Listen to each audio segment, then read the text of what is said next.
Okay, let's wait for 1 minute for others to join, and then we will start. आज हम जो है जो चैप्टर हम कर रहे थे न्यूक्लियस, उसके न्यूमेरिकल्स करेंगे। ठीक है, तो इसमें आपको जो है अच्छे से अगर आप ध्यान देते हैं, we will go through all the numericals, okay, which are in the course. और अगर इसमें कोई भी आपको डाउट आता है, जो चैप्टर में कोई चीज नहीं समझ आई while doing the numericals, तो पूछ लेना आप लोग। ठीक है, we'll just wait for 1 minute for others to join.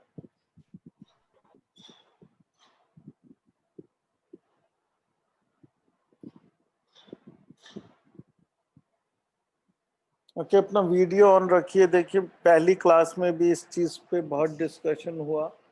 You please keep your videos on.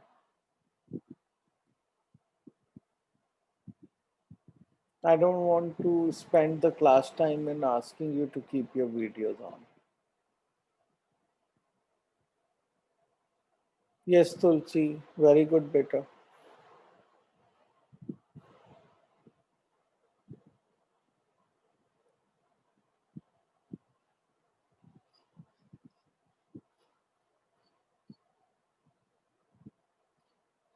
Okay, Anishka. Anishka has it on now. Yash, what happened? You are not keeping your video on today. Otherwise, you are the first one to switch it on. What happened?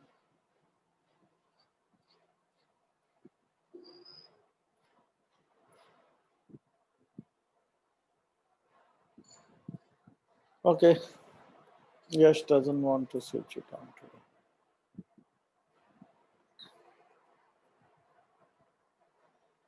Okay, so let's start the numericals. Okay, तो हम nucleus chapter के आज numericals और questions करेंगे from the NCERT, right? The questions, if you understand these questions, so it will give you a revision of the chapter also.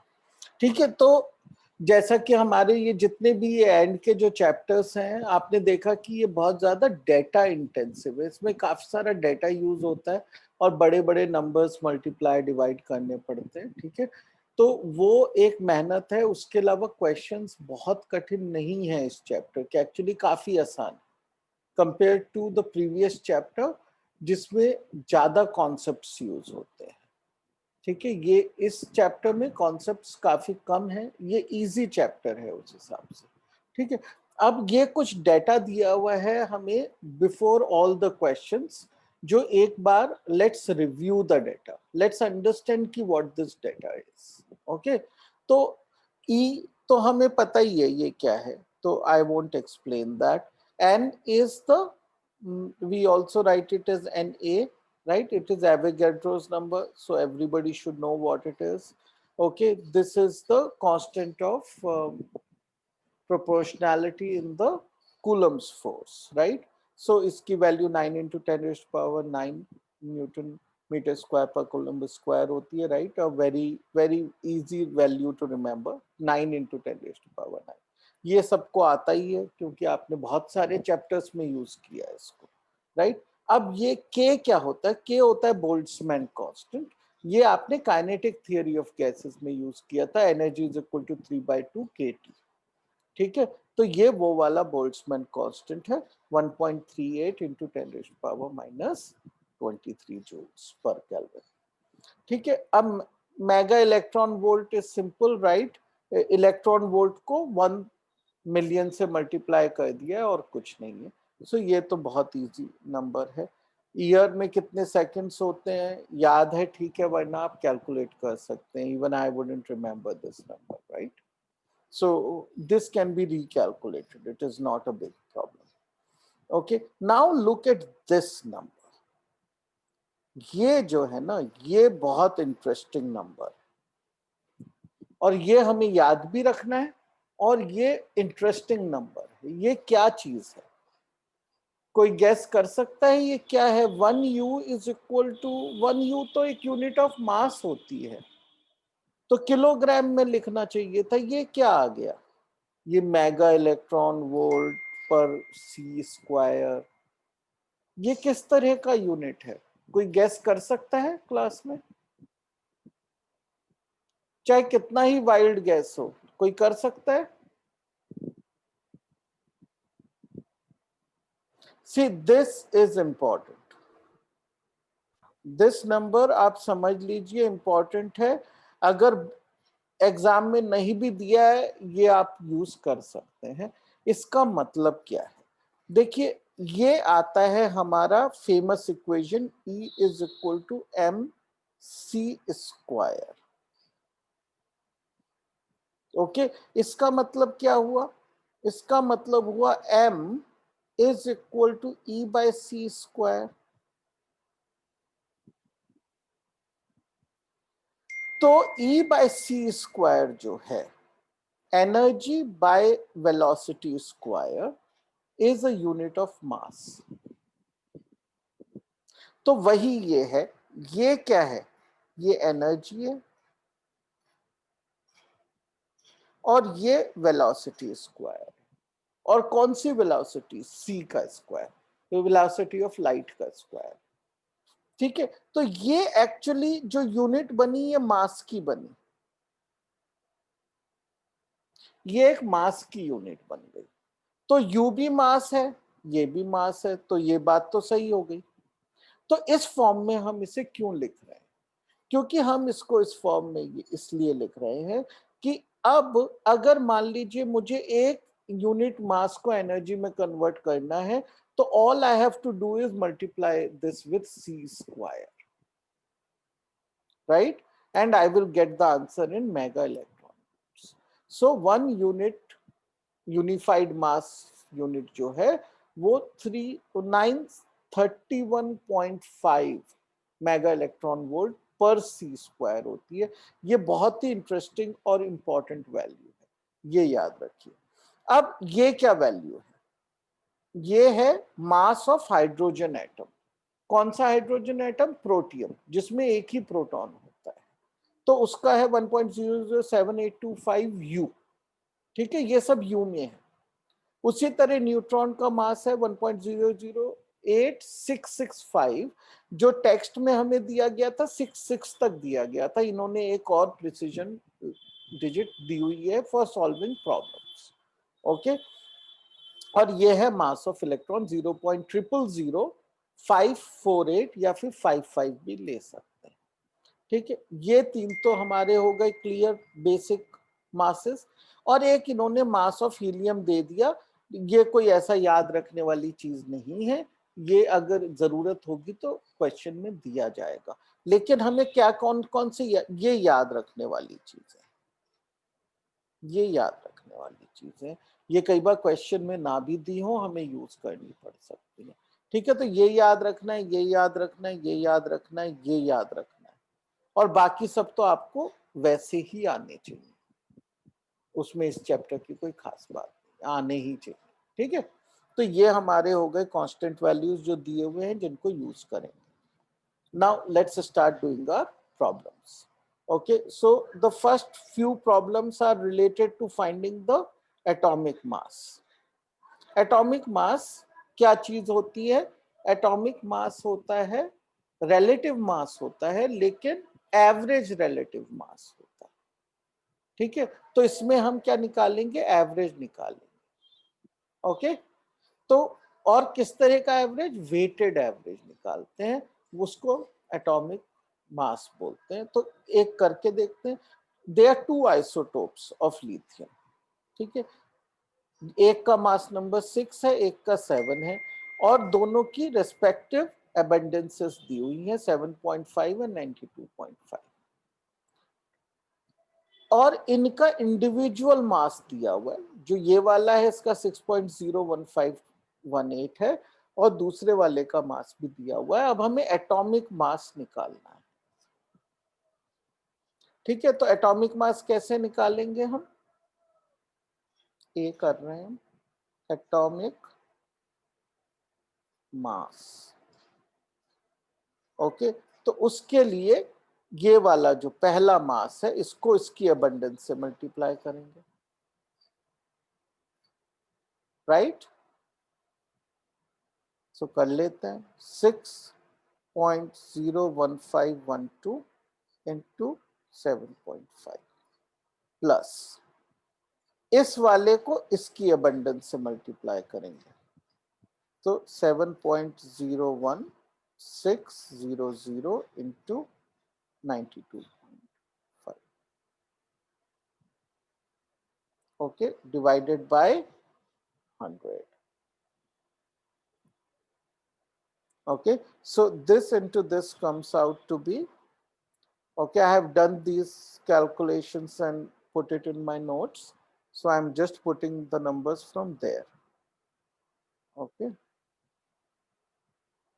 and this into this comes out to be,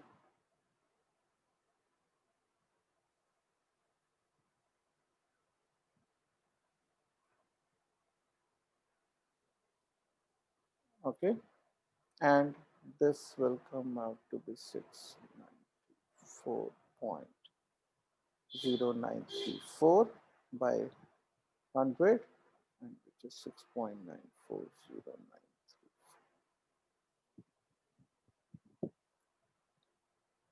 U. Okay, ये हमारा atomic mass आ गया, weighted mean, simple weighted mean. अब जो next question है ये इसका उल्टा क्वेश्चन है, जिसमें कि हमको एटॉमिक मास दिया गया है और इंडिविजुअल मासेस दिए गए हैं, हमें अबेंडेंसेस निकालने। ठीक है, तो हम ये मान लेते हैं कि जो 10 वाला है इसका अबेंडेंस X% है, तो 11 वाले का कितना होगा abundance? Can somebody answer that question at least?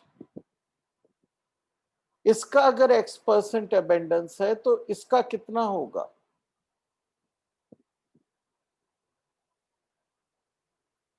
बेटा आप लोगों ने कोई अपनी मीटिंग करके ये डिसाइड किया है कि क्लास में कोई नहीं बोलेगा?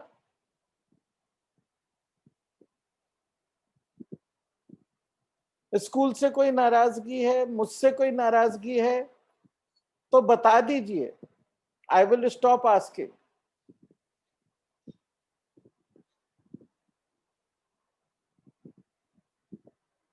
इसका भी जवाब नहीं, आप लोगों को बस वीडियो देखना है। हाँ, ओके, सो अगर ये X% है तो ये 100 माइनस X% होगा।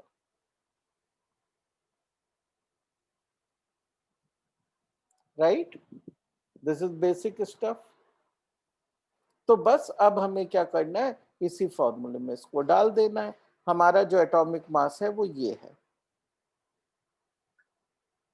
10.811 is equal to this into X%, so 10.01294 into X plus 11.00931 into 100 minus X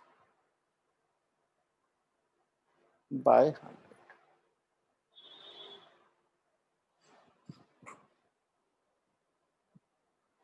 okay, जब हम इसको सॉल्व करेंगे, कैसे सॉल्व करेंगे, पहले तो क्रॉस मल्टीप्लाई कर लेंगे। ठीक है, तो ये हमारा 81.1 आ गया, is equal to just 4x plus 11000931 minus 1.0931x. Okay, so we will take the X terms to the left hand side and the other terms to the right hand side, and we will calculate X equal to 19.8%. Okay, तो इस तरह X की value आ जाएगी। तो abundance of isotope 10 B10 is 19.89 और जो P11 का हो जाएगा 80.11। Okay,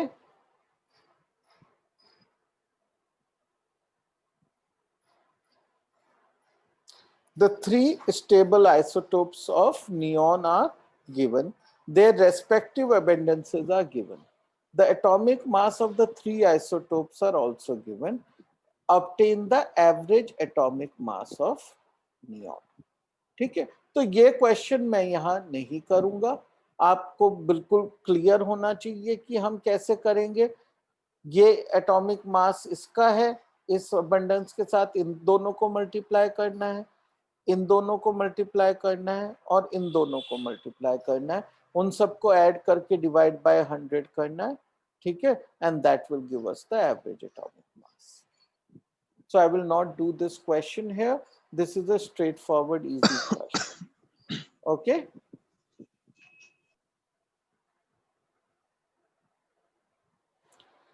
Obtain the binding energy of energy in mega electron volt of nitrogen nucleus. ठीक है, तो नाइट्रोजन न्यूक्लियस की हमें बाइंडिंग एनर्जी निकालनी. अब हमें जो इंफॉर्मेशन दी गई है केवल मास ऑफ नाइट्रोजन दी गया है, राइट. अब हम ये कैसे करेंगे. देखिए, सबसे पहले हमें नंबर ऑफ प्रोटॉन्स और न्यूट्रॉन्स काउंट करें.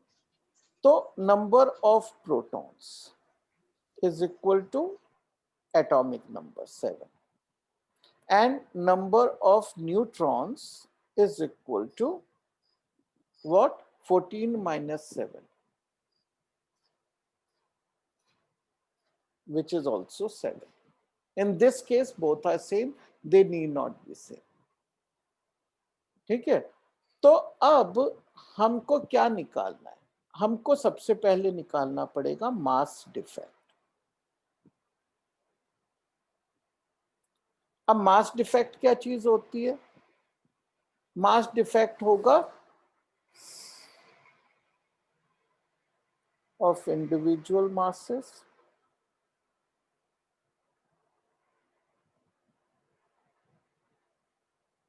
Minus mass of nucleus, right. तो अब हम क्या करेंगे, इंडिविजुअल मासेस को ऐड करेंगे. ठीक है, so we will do this.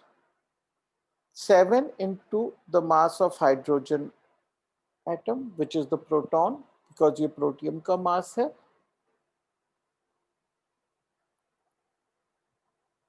So I don't need the sigma now, sorry. Let me not put the sigma sign because I am doing the addition now. 7 into mass of hydrogen plus 7 into mass of neutron minus the mass of the nucleus, which is given 14.00307. और ये answer कौन सी unit में आएगा हमारा, सब कुछ हमें you में लिखना है. तो यू में हमारा ये आंसर आएगा. ओके, तो इसमें हम क्या करेंगे, 7 बाहर ले लेंगे, MH प्लस MN कर लेंगे इसको, माइनस 14.00307. ओके, और MH क्या होता है 1.007825 और MN क्या होता है 1.0086665. Okay, minus 14.00307. Okay, when we solve this, we will get 0.11236. तो इसका क्या मतलब है, मास डिफेक्ट इतना है, यानी कि इतना मास गायब हो गया जब हमने न्यूक्लियस बनाया. अगर इतना मास गायब हो गया तो कितनी एनर्जी प्रोड्यूस हुई.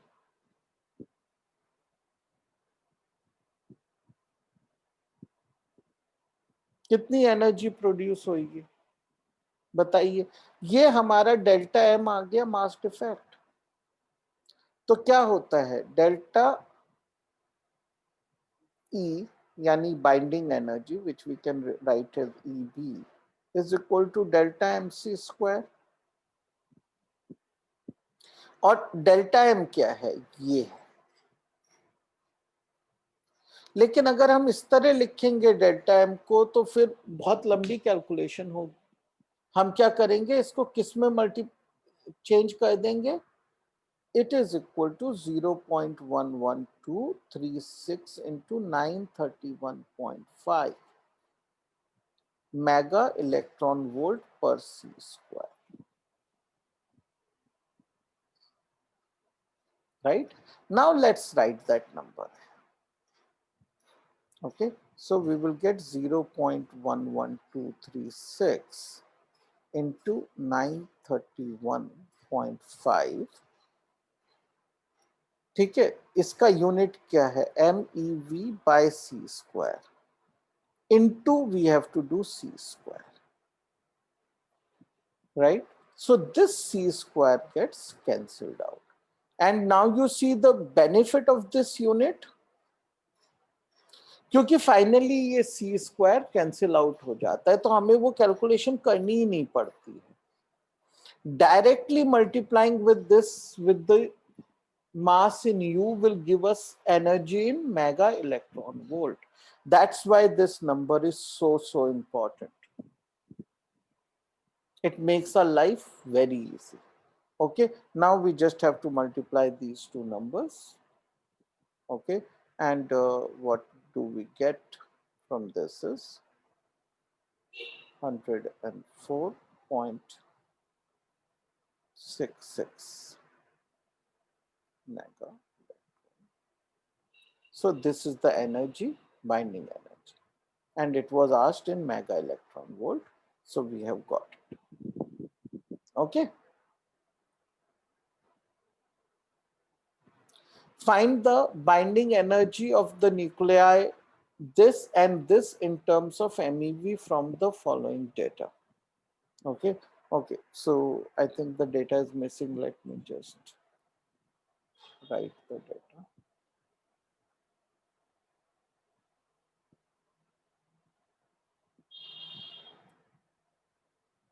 Mass of this atom is 55,934,939 U, and boron का मास है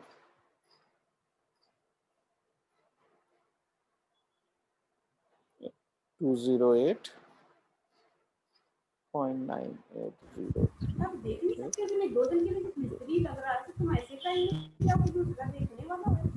ओके, ये इसका मास है। तो अब अच्छा, हम आज हम वो कैसे लाना करेंगे ये क्वेश्चन? हाँ, लेकिन ठीक है, चलो। Who will answer this question? Shivam, can you answer? कैसे करेंगे? जैसे हमने पहला क्वेश्चन किया बिल्कुल वैसे ही करना है, तो किस तरह करेंगे ये?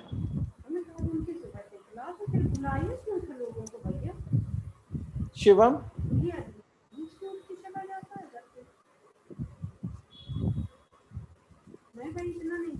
Shivam, can you answer that? नहीं, हम नहीं कर पाएंगे, ऐसे थोड़ी है कि तुम्हें तुम्हारी मेरी मदद नहीं करोगे तो हम कैसे करेंगे? हम तुम्हारे घर सब कुछ करेंगे, हमसे तो पैसा मेरा लग रहा है, तकलीफ मेरी ओके, हो रही है। सो ये देखिए, हमको क्या करना है, स्टेप समझ लीजिए। कैलकुलेशन में इसकी नहीं करूंगा यहाँ पर। ओके, हमें स्टेप्स एक ही है, बिल्कुल सिंपल है। सबसे पहले मास डिफेक्ट निकालना है डेल्टा एम। वो कैसे निकालेंगे? Number of protons into MH करेंगे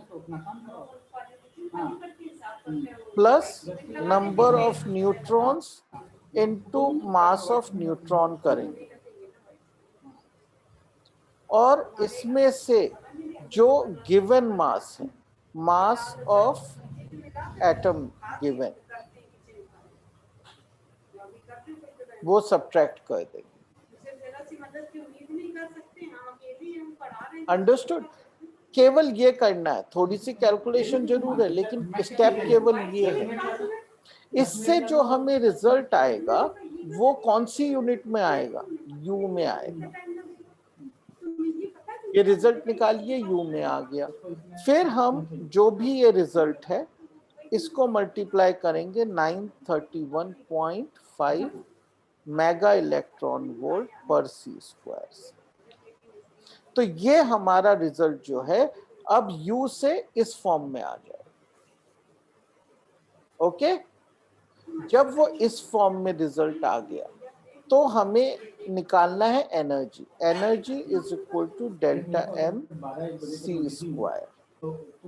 तो डेल्टा एम तो ये आया ही था, इसमें से सी स्क्वायर ये कैंसिल हो जाएगा, तो ये वाला जो नंबर है ये मेगा इलेक्ट्रॉन वोल्ट में आंसर आ जाएगा energy as it is.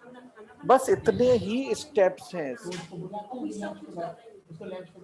This is a very easy type of a question. I want you to put the values in, do the question and check your answers.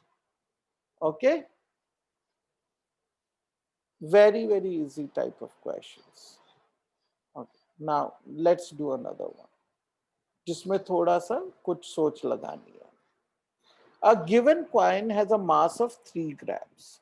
Calculate the nuclear energy that would be required to separate all the neutrons and protons from each other. ठीक है, for simplicity assume that the coin is entirely made up of one isotope of carbon, which is isotope 63 of the mass 62.938, right?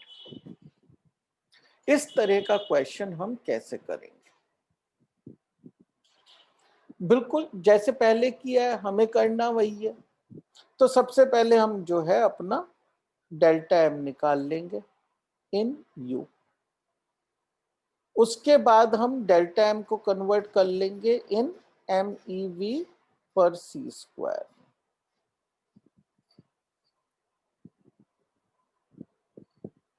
Right? फिर हम निकाल लेंगे energy, right, from delta M C square. अब ये energy क्या है? This energy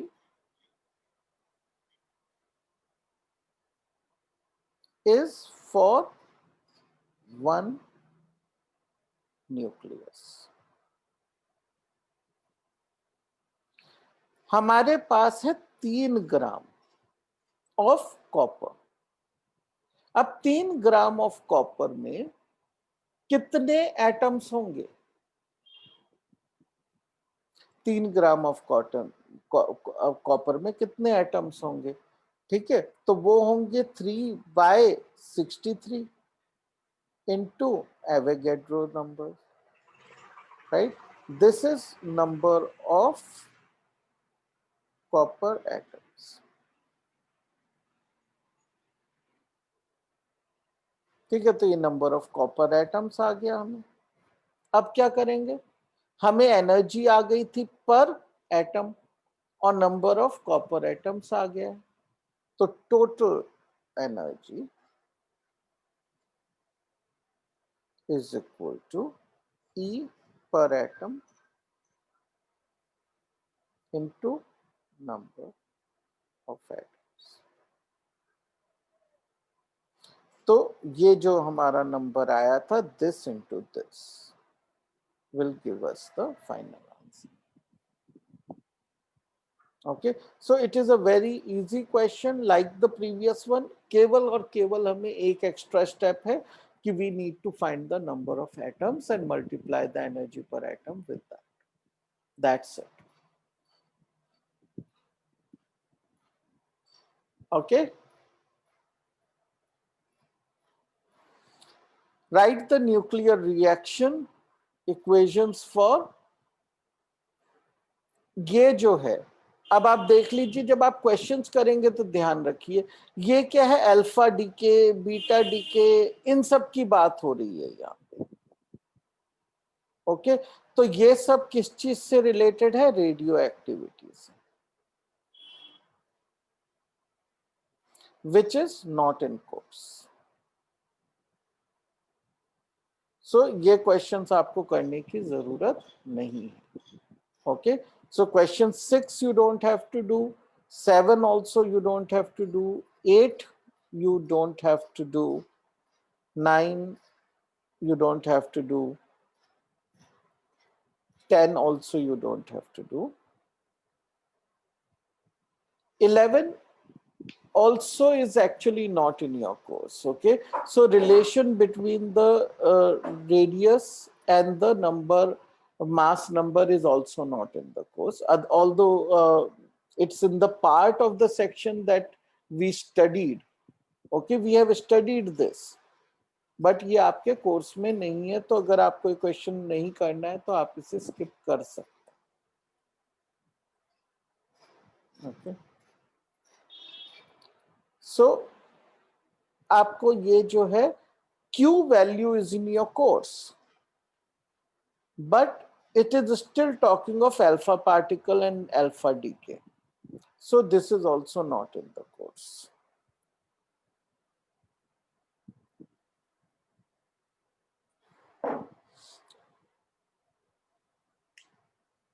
Okay, so this question is also not really in the course, although you can do it with the knowledge you have, but as such it is not in the course, so we will skip this one. Okay, then this is about beta radiations. This is also not in the course. Okay, this one is, yeah, this one is in the course. This is again a mass defect question. So आपके question number 6 से लेकर question number 14 तक जो है out of course है. तो आप देखिए आधा ही चैप्टर रह गया आपका.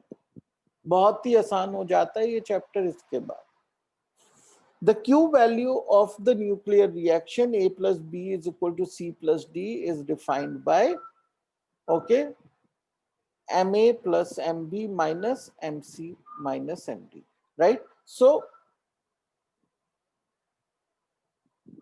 जो reactants हैं उनका mass minus the mass of the products will tell us how much mass is lost, and whatever is lost is converted into energy.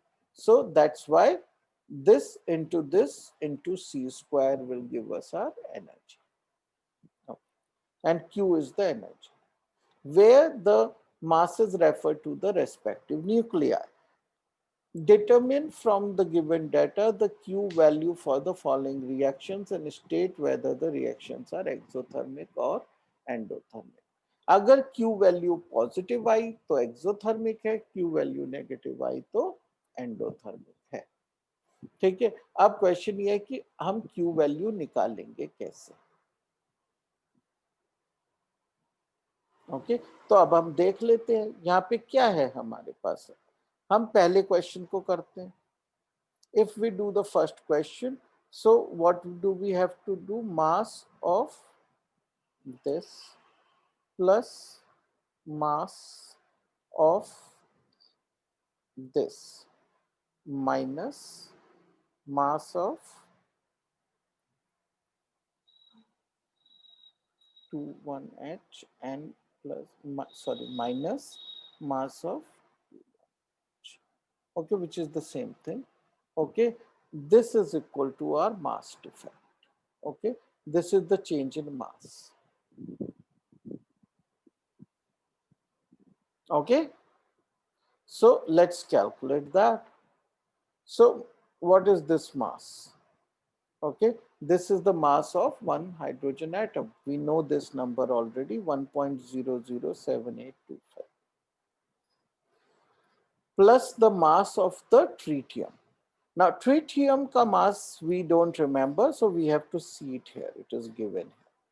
Okay, so 3.01604 minus mass of the deuterium.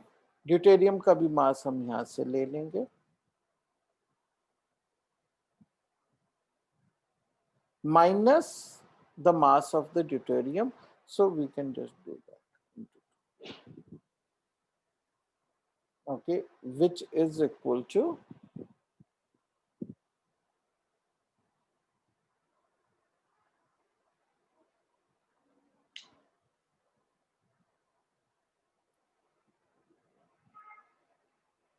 4.023874.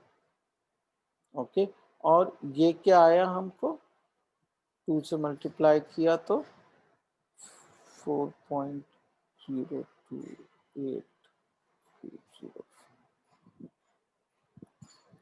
Okay, now which number is bigger? This is bigger, right? So this is less than 0. So the value of Q is less than 0. Means it is endothermic.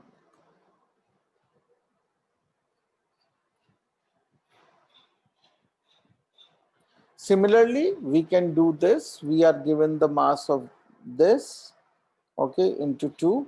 That will give us the products, and we are also given these masses, right? This mass is given, but the mass of helium we have to refer to what was given in the beginning, which was 4.002603. ठीक है, तो वो हम यहाँ पे plug in करेंगे. We will get the Q value as positive in this case. So that will be exothermic. Understood?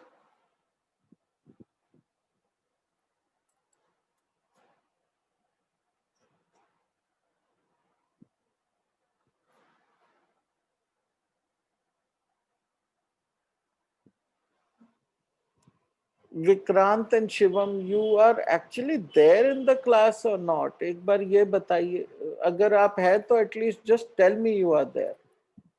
Or I was only teaching Yash all along.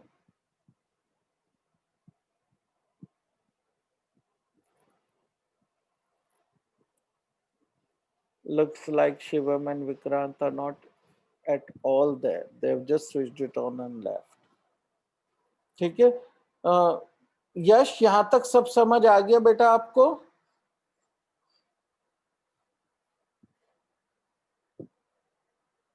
It's clear, right? आसान numericals हैं ये, but आपको अपने हाथ से करने पड़ेंगे एक बार, राइट?